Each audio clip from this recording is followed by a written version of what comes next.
চেনা লাগছে আমায়? পৌলমী, নাটকের গল্প বলি।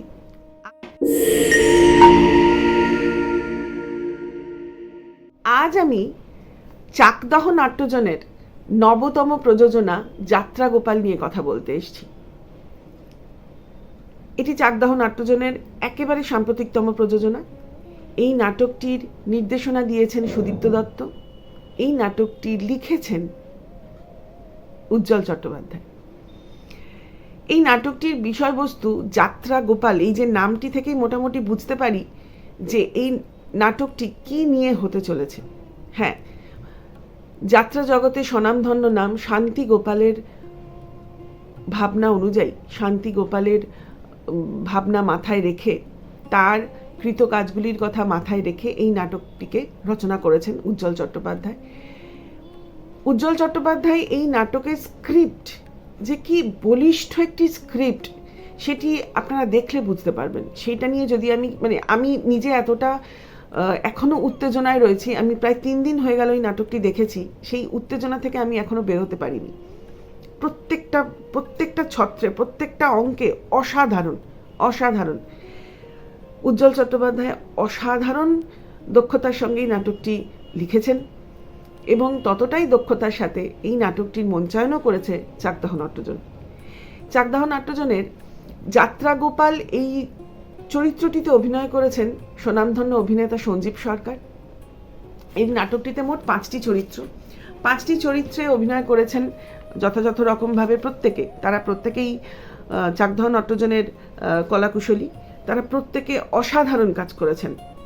এই নাটকে সুমন পালও একটি চরিত্রে অভিনয় করেছেন, মানে চাকদহ নাট্যজনের যিনি কর্ণধার সুমন পাল, তিনি একটি চরিত্রে অভিনয় করেছেন এবং অসাধারণ অভিনয় করেছেন। আসলে এই অসাধারণ শব্দটা এই নাটকের ক্ষেত্রে এত বারে আসছে, তার কারণ আমি সত্যি ভেতর থেকে প্রতি মুহূর্তে আমার কাছে অসাধারণ এই কথাটা কনস্ট্যান্ট আসতেই থাকছে আমার মনের মধ্যে, চলতেই থাকছে আমার মাথার মধ্যে।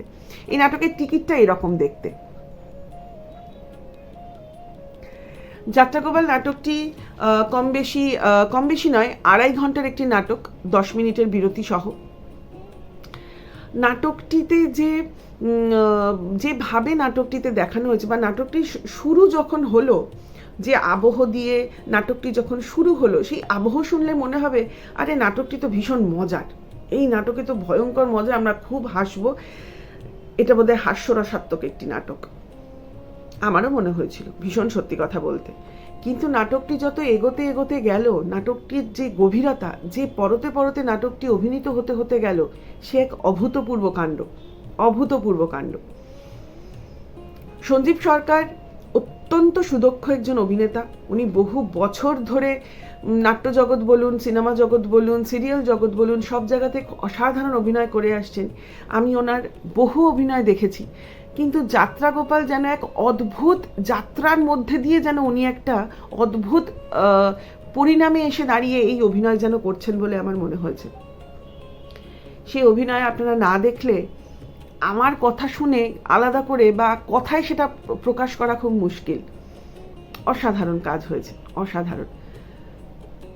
আর এই নাটকে বারে ফিরে এসছে বিভিন্ন স্বনামধন্য চরিত্রগুলি। কার্ল মার্কস, হিটলার, ডিএল রায়ের শাহজাহান বারে ফিরে এসেছে এবং সেই প্রতিটি চরিত্র এত অসাধারণভাবে ফুটিয়ে তুলেছেন সঞ্জীব সরকার এবং বাকি অন্যান্য কলাকুশলীরা, সে বলার কথা নয় আর কি, মানে অসাধারণ।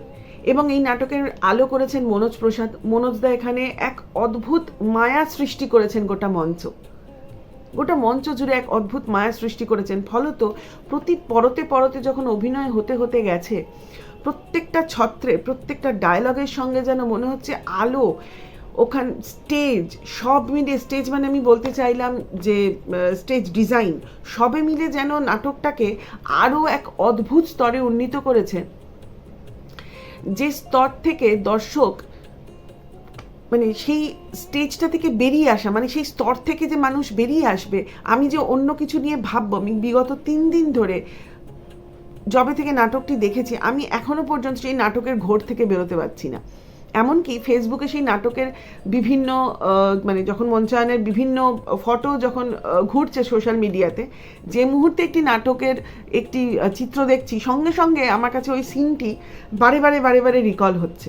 এতটাই মনে একটা অদ্ভুত জায়গা তৈরি করে নিয়েছে এই নাটক। এবং তার সব থেকে বড় কৃতিত্ব যায় অবশ্য করেই উজ্জ্বল চট্টোপাধ্যায়ের কাছে, যে এক অসাধারণ স্ক্রিপ্ট লিখেছেন তারপর তো প্রত্যেক অভিনেতাকে এবং চাকদহ নাট্যজনকে তারা যেভাবে এটি মঞ্চায়ন করেছেন, যেভাবে ওনারা পুরো প্রত্যেকে মিলে এটা ভেবেছেন, সুদীপ্ত দত্ত যিনি পরিচালক তিনি যেভাবে ভেবেছেন, সেইভাবে এই নাটকটি অসাধারণ এক অদ্ভুত অনুভূতি সৃষ্টি করেছে প্রায় 2.5 ঘন্টা ধরে। সেই রেশকে কাটিয়ে অন্য কিছু ভাবা সত্যিই খুব কষ্টকর, এটুকু বলতে পারি। তো ওনাদের আগামী এই যাত্রাগোপাল নাটকের পরবর্তী শো আগামী 17ই অগস্ট একাডেমি, সোমবার সন্ধে 6টায়। অবশ্যই দেখতে আসবেন। কিন্তু এই নাটক দেখা প্রত্যেকটা মানুষের কাছে, বিশেষ করে থিয়েটার প্রেমীদের কাছে একটা অ্যাসেট বলতে পারি। সবেমাত্র 12ই জুলাই ওদের তৃতীয় মঞ্চায়ন হয়ে গেল এবং একই রকমভাবে ফুল হাউস হয়ে প্রত্যেক দর্শক খুব ভালো উপভোগ করেছেন। অনেক রিভিউ এসছে ফেসবুকের পাতায়। তাহলে যাত্রাগোপাল দেখে নিতে হবে আগামী 17ই অগস্ট সোমবার একাডেমিতে সন্ধ্যে 6টায়। আসবেন কিন্তু, দেখবেন এবং আমাকে জানাবেন কেমন লাগলো আপনাদের। আজ আসি।